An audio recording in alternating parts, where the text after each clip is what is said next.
इसमें law of dominance में दो एक्सेप्शन है, ठीक है ना।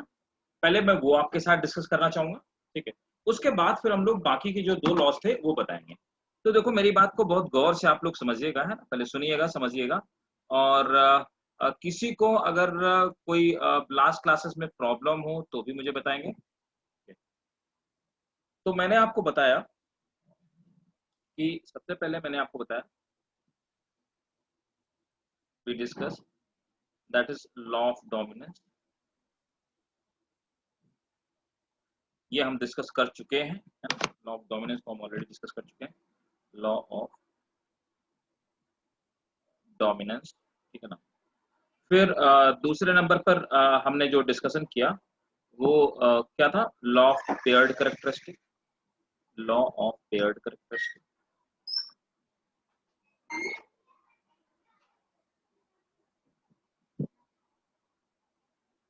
Law of paired characteristic. और थर्ड नंबर पे law independent assortment, and the last one that we are going to discuss, that will be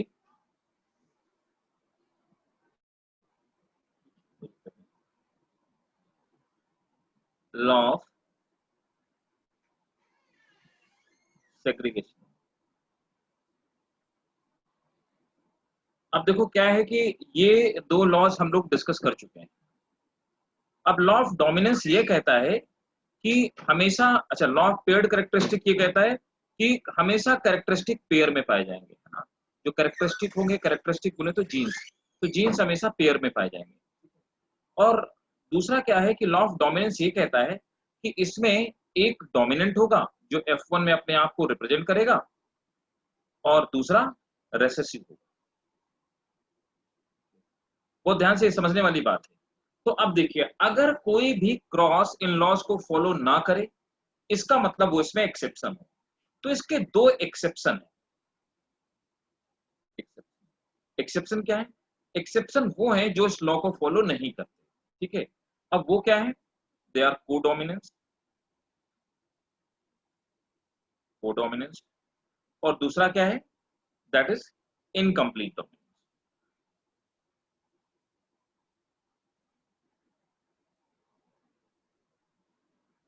incomplete dominance. तो कोडोमिनेंस और इनकम्प्लीट डोमिनेंस दो चीजें पहले समझते हैं, ठीक है। तो सबसे पहले हम लोग डिस्कस करते हैं, सबसे पहले हम लोग डिस्कस करेंगे दैट इज कोडोमिनेंस।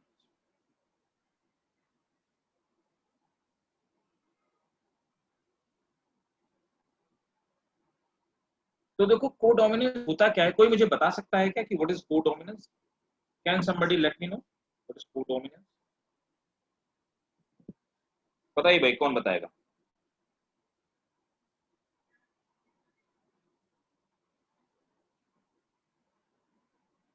चलो कोडोमिनेंस से पहले मुझे ये बता दो, इनकम्प्लीट डोमिनेंस बता दो, कोडोमिनेंस के बाद बता दो।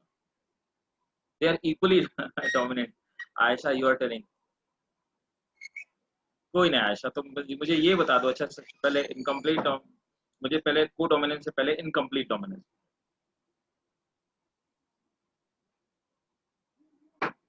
इनकम्प्लीट डोमिनेंस बता दो।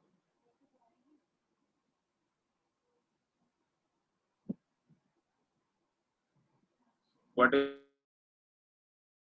बताइए।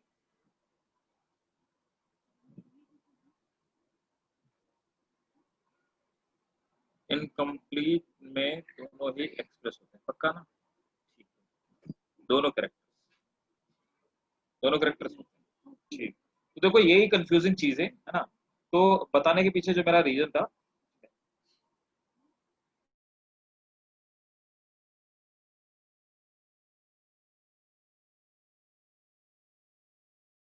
होता है उसको हम लोग बोलते हैं antirrhinum majus, antirrhinum majus, intermixing of characteristic, right? Ayan, that is the intermixing of characteristic. We can say this, we can say you are almost correct। तो देखो इनकम्प्लीट डोमिनेंस में क्या है कि इसका एक एग्जांपल है, उसे हम लोग स्नैपड्रैगन कहते हैं। स्नैपड्रैगन को इसे हम लोग एक्चुअली सर्पगंधा कहते हैं, स्नैपड्रैगन है ना। इसी से हम लोग रेसर पाइन निकालते हैं। रेसर पाइन आप जो मेडिसिन होती है इसी के रूट से हम लोग निकालते हैं। वॉइस कट हो रही मेरी?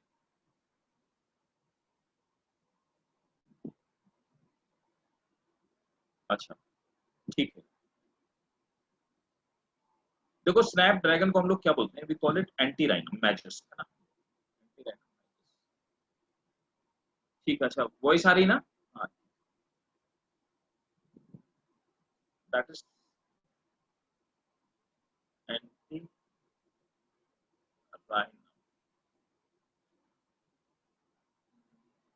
ठीक, राइट।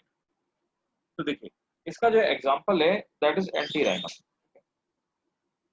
एंटी राइनम स्पीसीज की खास बात क्या होती है, इसमें दो तरह के फ्लावर्स पाए जाते हैं एंटी राइनम। एक तो इसमें व्हाइट फ्लावर्स पाए जाते हैं और दूसरे इसमें रेड फ्लावर्स पाए जाते हैं।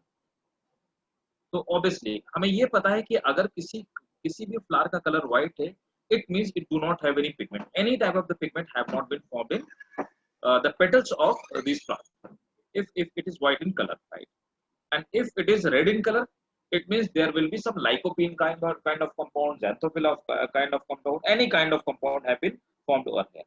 So अब हम यहाँ पर क्या करते हैं कि जो ये है आपका व्हाइट है, व्हाइट को हम लोग रेसेसिव अभी से मान लेते हैं और यहाँ पर रेड ये जो है ये डोमिनेंट है। और एक्चुअली ऐसा है, यहाँ पे जो व्हाइट है वो स्मॉल और है और ये कैपिटल और कैपिटल और है। अब देखो इसके हिसाब से अब हम लोग इसका क्रॉस करवाते हैं। तो जब हम इसका क्रॉस करवाते हैं तो पहले पेरेंटल जनरेशन को ले लेते हैं, पेरेंटल जनरेशन। तो देखिए हम लोग इसका क्रॉस करवाना स्टार्ट करते हैं। अब जब हम इसका क्रॉस कराते हैं तो सबसे पहले एक रेड फ्लावर ले लेते हैं और दूसरा प्लांट ले लेते हैं जो व्हाइट फ्लावर वाला होगा। रेड फ्लावर वाला ये पेरेंटल जनरेशन है, मतलब तो रेड फ्लावर का कैपिटल आर और व्हाइट फ्लावर का स्मॉल आर। अब इनकी दोनों के हम लोग गैमीट बना लेते हैं, ठीक है। तो ऑब्वियसली हम लोग यही काम करते हैं, पहले गैमीट बना लेते हैं। तो इसका गैमीट हो गया कैपिटल आर और इसका भी गैमीट हो गया कैपिटल आर और इसका गैमीट हो गया स्मॉल आर और इसका गैमीट हो गया स्मॉल आर। अब हम इन दोनों को क्रॉस करवा देते हैं। तो देखिए क्रॉस करवा के देख लेते हैं क्या होता है। तो पहले एज यूजुअल जैसे हम लोग क्रॉस कराते हैं, इसका इसके साथ में क्रॉस कराते हैं और फिर इसी का इसी का क्रॉस करवा देते हैं इसके साथ में, एज यूजुअल जैसा हम लोग करते हैं।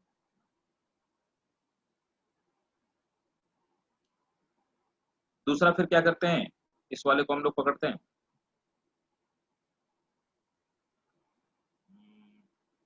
इस वाले को, इसका क्रॉस करवा देते हैं इसके साथ में और फिर इसका क्रॉस करा देते हैं इसके साथ में।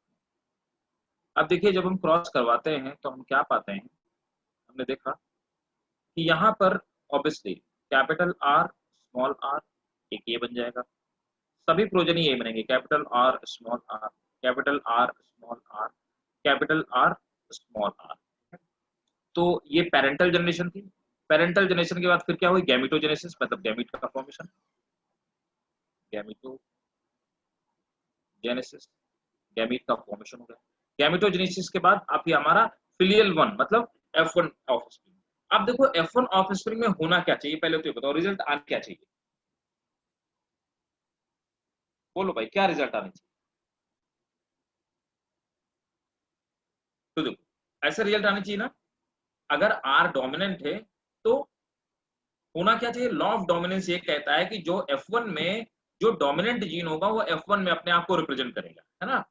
तो इस हिसाब से सभी प्लांट सभी फ्लावर कैसे होने चाहिए, हाँ राइट बिल्कुल, आयान एकदम सही बोला। तो they all should be red one, ठीक है। हाँ बिल्कुल रेड होने चाहिए, है ना। तो लेकिन ऑल रेड होने चाहिए, ऑल रेड होने चाहिए किसके हिसाब से, लॉ ऑफ डोमिनेंस के हिसाब से। लेकिन लॉ ऑफ डोमिनेंस यहाँ काम नहीं करता, सभी रेड नहीं होते। अब यहाँ पर ये कब कैसे होते हैं, ऑल पिंक। अब क्या हुआ, यहाँ पर जो डोमिनेंट वाला था वो कंप्लीटली अपने आप को रिप्रेजेंट नहीं कर पाया और इसको हम लोग क्या बोलते हैं, इनकम्प्लीट डोमिनेंस बोलते हैं, है ना। तो ऑल पिंक एक डिफरेंट टाइप का कैरेक्टरिस्टिक, यहाँ पे डोमिनेंट वाला अपने आप को रिप्रेजेंट नहीं कर पाया, ठीक है ना। आप देखो इसी का अगर मैं हम लोग सेल्फिंग करवाएं, है ना, तो सेल्फिंग में हम लोग क्या करेंगे, ये इनका क्रॉस करवा देते हैं, ठीक है, इसी के ऑफ स्प्रिंग का सेल्फिंग में हम लोग यही करते हैं ना, तो सेल्फिंग में हम इसी का ऑफ स्प्रिंग का क्रॉस करवा देते हैं।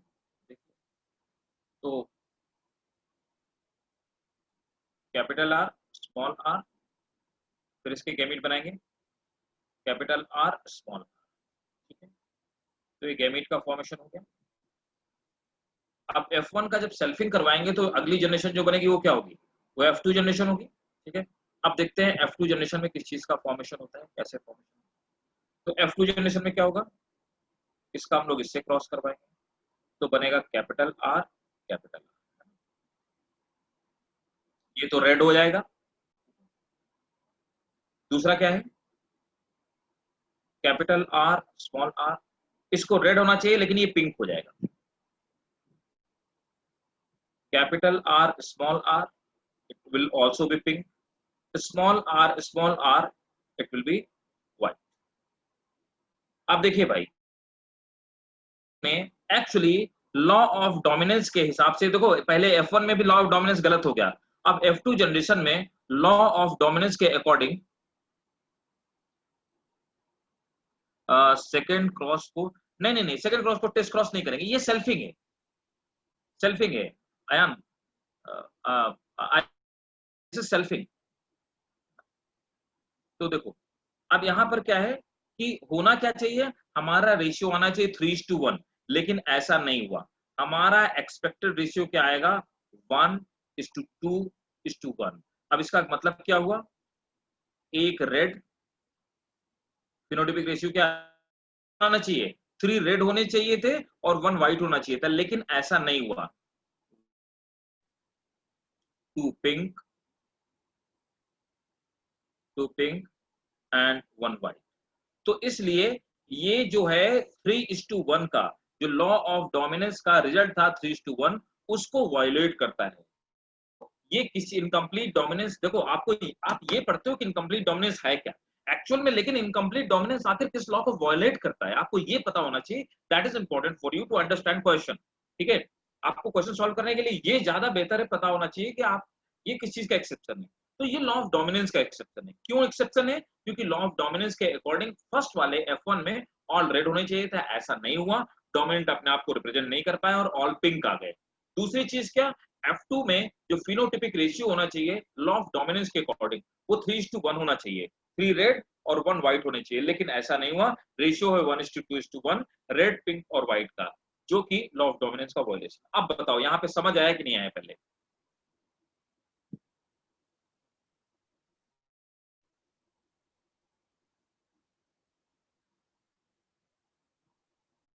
रक्षा समझ में आ गया।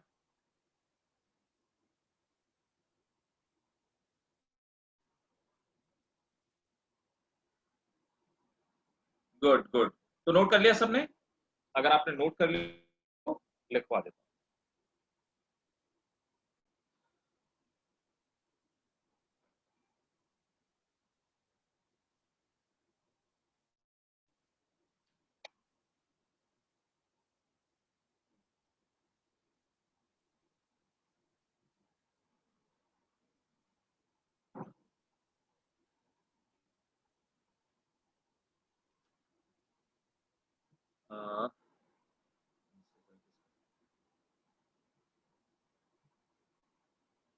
ओके डन, ठीक है,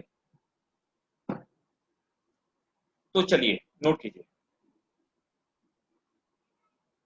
तो सबसे पहले प्लान नोट करेंगे, incomplete dominance, incomplete dominance is a exception of is a exception of dominance, is exception of law dominance।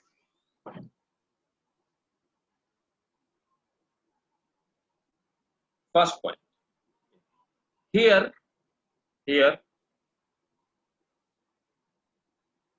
the dominant gene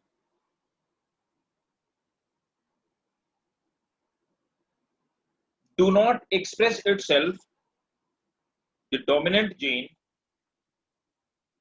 do not express itself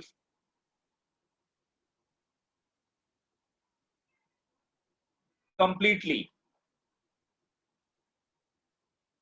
in F1 generation.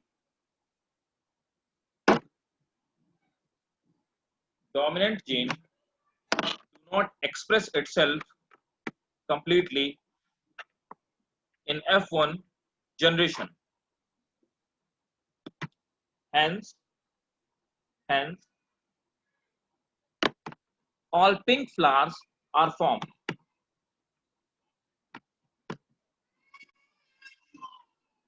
Full stop. According to law of dominance, according to law of dominance,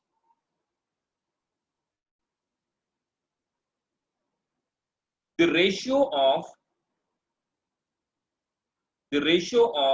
phenotype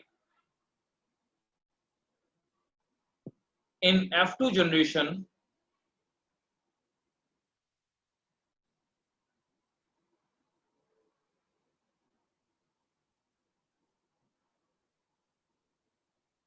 genotype और phenotype F2 के according होता है। हाँ, normally क्या होता है, हम F1 और F2 दोनों का लिखते हैं, ठीक है, जीनोटाइप और फिनोटाइप दोनों का लिखते हैं, ठीक है, F1 का भी लिखते हैं, F2 का भी। देखो यहाँ F1 का भी जीनोटाइप फिनोटाइप जो है वो अलग अलग है ना। अगर हम बात करते हैं लॉ ऑफ डोमिनेंस के हिसाब से, तो यहाँ पर ऑल रेड होने चाहिए थे, है ना। और जीनोटाइप तो देखो यहाँ पे फिनोटाइप नहीं मैच कर रहा है, लेकिन जीनोटाइप मैच कर रहा है F1 में। F2 में जब हम F2 का रेशियो जीनोटाइप और फिनोटाइप मिलाते हैं आयान, तो वहां पे क्लियरिटी ज्यादा आ जाती है। F1 का में भी उतना क्लियर, जैसे यहीं पे इसी वाले केस में देख लो, F2 का जो जीनोटाइप है वो कंप्लीटली कह रहा है, बिल्कुल एकदम रिफ्लेक्ट कर रहा है कि नहीं, ये लॉ ऑफ डोमिनेंस नहीं है, ठीक है, लॉ ऑफ डोमिनेंस का वायलेशन है। F1 में थोड़ी सी एम्बिग्यूटी है, तो इसलिए नॉर्मली हम F2 तक ले जाते हैं और एग्जाम्पल F2 का ही देते हैं, ठीक है। तो क्या लिखा आपने, क्या नोट किया? आ, हाँ, क्या लिखा है, एक बार जरा बताना मुझे।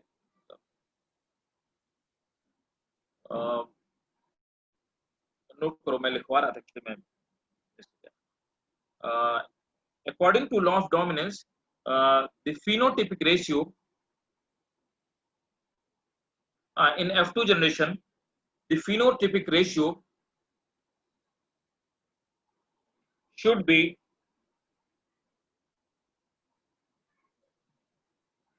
3:1,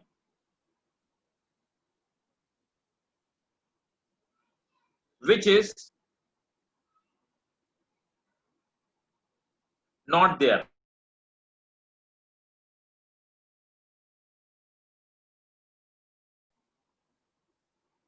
The phenotypic ratio of F2 generation, here the phenotypic ratio of F2 generation is 1:2:1,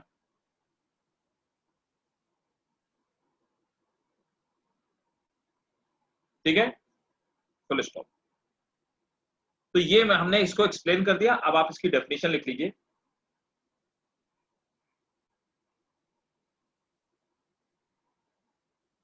note करेंगे डेफिनेशन, अगर आपसे पूछा जाए कि भाई इनकम्प्लीट डोमिनेंस क्या है ना, तो नोट करेंगे the expression of trait of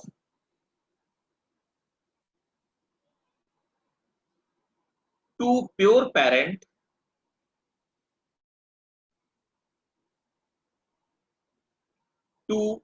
parent as an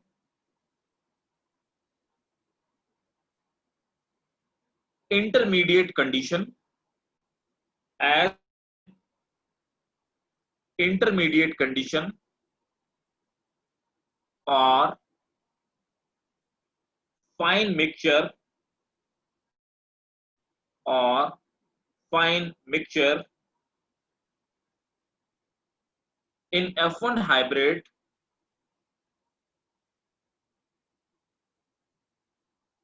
is known as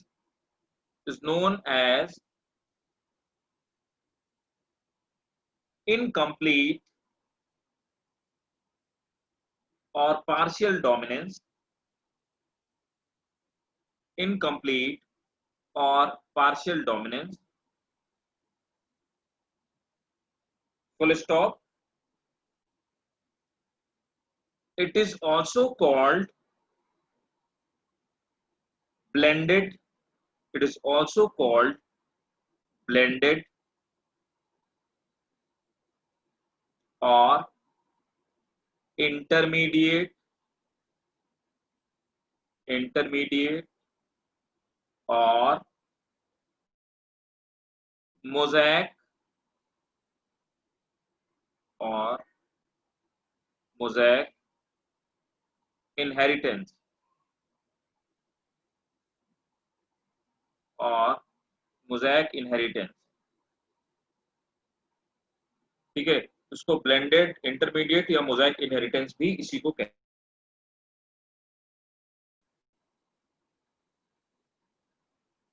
clear है भाई?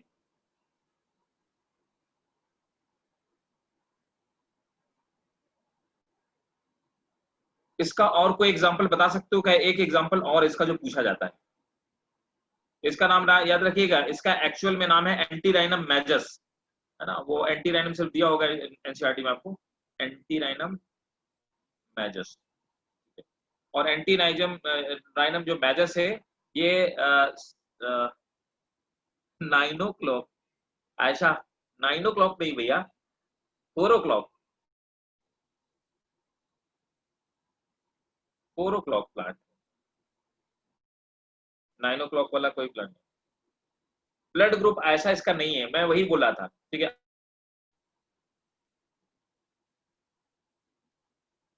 ब्लड ग्रुप ये नहीं है। ब्लड ग्रुप ऐसा जो एग्जांपल है वो एक्चुअली कोडोमिनेंस है, और उसमें भी ब्लड ग्रुप कोडोमिनेंस नहीं, blood group is example of right mirabilis jalapa, जिसको हम 4 o'clock प्लांट बोलते हैं, वो इसका एग्जांपल है। तो चलिए मैं इसके और एग्जांपल आपको बता देता हूँ, वो आप याद रखिएगा, ये नीट के लिए इंपॉर्टेंट है ना। एग्जांपल है एक 4 o'clock प्लांट, इंडिया में बड़ा कॉमन है, इसको गुलाबास के नाम से जानते हैं, 4 o'clock प्लांट। ठीक है, 4 o'clock प्लांट को हम लोग कहते क्या है? It is called mirabilis जेलेपा।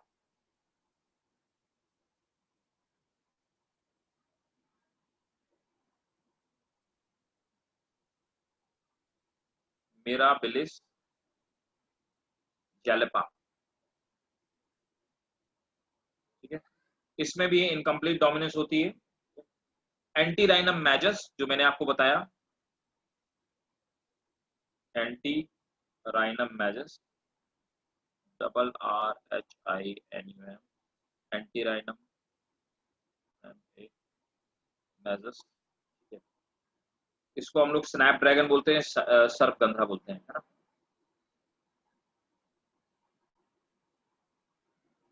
अब आ जाते हैं कोडोमिनेंस। ठीक है, अब देखो कोडोमिनेंस क्या होता है।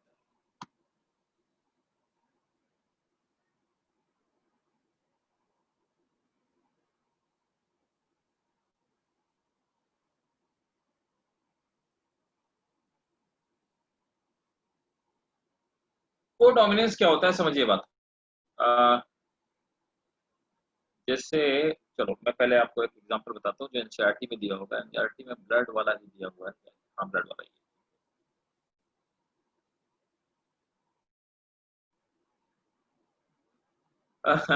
नहीं नहीं नहीं नहीं नहीं नहीं, it's not present only in flower. Ayaan, normally क्या होता है देखो, जेनेटिक्स में हमेशा आप कभी भी देखना कि जेनेटिक्स में सबसे ज्यादा एक्सपेरिमेंट जो हुए हैं वो बॉटनी में हुए हैं।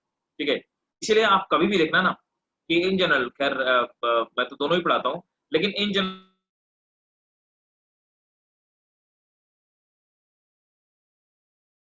में ज्यादा होते हैं, एनिमल्स में कम होते हैं। लेकिन आप देखोगे ना कई बार, जैसे डॉल्मेशियन कुत्ता होता है, डॉल्मेशियन डॉग, है ना, तो वो क्या है? मतलब उसमें ना तो ब्लैक वाला अपने आप को कंप्लीटली रिप्रेजेंट नहीं कर पाया, इसीलिए उसमें व्हाइट कलर के पैचेस पड़ गए। तो कई बारी क्या होता है, कुछ ऐसे एनिमल होते हैं जिनकी स्किन में जिनकी जैसे ब्लैक कलर का डॉग है, और वो ब्लैक कलर के डॉग में क्या हुआ, उसकी बॉडी में व्हाइट कलर के साउंड नहीं आ रहा है, साउंड नहीं आ रहा है, वॉइस नहीं आ रही मेरी, क्लियर नहीं है क्या? इंटरनेट वैसे फुल आ रहा है मेरा। मेरा वाईफाई सही चल रहा है वैसे, क्लियर है वो। आपके एंड पे माइक भी थोड़ा सा फ्लक्चुएट हो रहा होगा, तो एक बार रिकनेक्ट करना। तो देखो, हाँ, तो मैं आपको बता रहा था, एनिमल्स में भी क्या होता है ना, कि भाई एक ब्लैक वाले डॉग से क्रॉस कराया गया व्हाइट वाले डॉग का। अब उसके जो बच्चे हुए, वो ब्लैक और व्हाइट नहीं, एक ब्राउन कलर का, जैसे ब्राउन कलर के डॉग हो गए। वो ब्राउन कलर कहाँ से आया? आप देखते हो ऐसा होता है, ब्राउन कलर का डॉग होता है, तो वो ब्राउन कलर का डॉग कहाँ से आया? अब ब्राउन कलर वाला डॉग आ गया कहाँ से? वो क्या हुआ, कोडोमिनेंस हो गया, है ना? तो ऐसा होता है, ये ऐसा नहीं कि सिर्फ प्लांट में होता है, ऐसा एनिमल में भी होता है। ये सब जितने सारे लॉज है जेनेटिक्स के, वो एनिमल में भी काम करते हैं। ठीक है।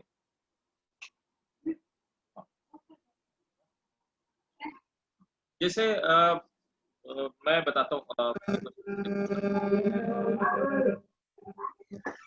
बेटा कौन बोल रहा है, आवाज नहीं आ रही।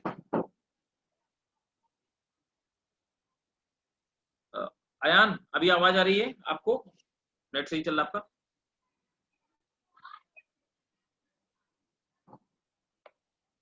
अयान,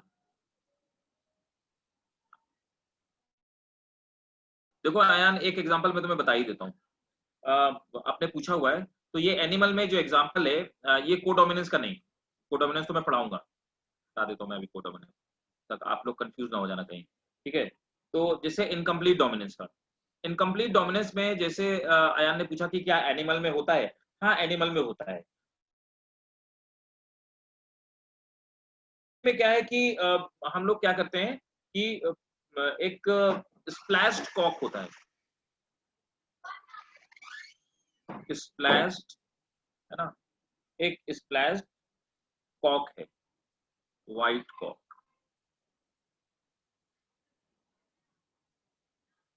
तो ये मुर्गा है, सफेद रंग का, है ना? और इसमें स्पर्म का फॉर्मेशन हुआ, और इसमें जब स्पर्म का फॉर्मेशन हुआ, तो अब देखो यहाँ पे क्या है कि इसको हम कुछ भी मान लेते हैं, मान लो ऐसे ही मान लेते हैं, कैपिटल डब्ल्यू, है ना? तो ये सॉरी, कैपिटल डब्ल्यू नहीं मान सकते इसको हम, वाइट को तो वो मानेंगे, जैसे क्या स्मॉल डब्ल्यू। तो दूसरा हमने इसको क्या करा है कि प्योर ब्लैक हेन से क्रॉस करवा दिया, प्योर ब्लैक हेन से हमने क्रॉस करवा दिया, यही स्प्लैश्ड कॉक ना, स्प्लैश हेन से हमने क्रॉस करवा दिया। ठीक है।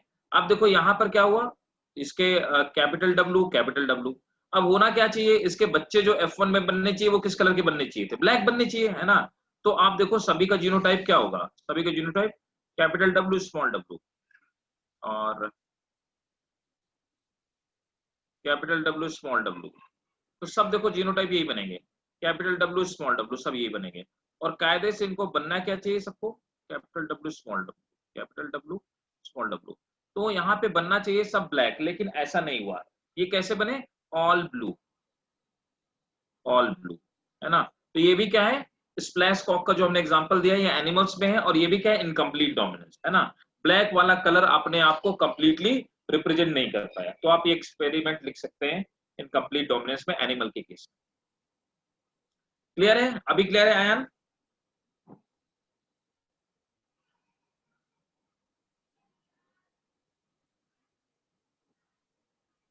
डन। ठीक है। आयशा, समझ आ रहा है? दोनों आयशा, द्रक्षा, समझ आ रहा है ना एकदम से? फाकिया,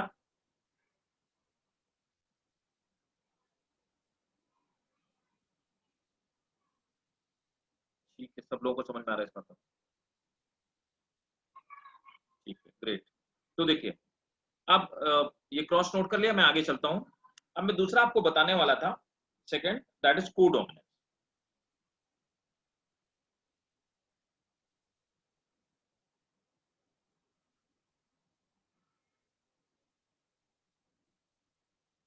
तो देखो डोमिनेंस क्या होता है ना, मेरी बात को बहुत गौर से समझिए, ठीक है।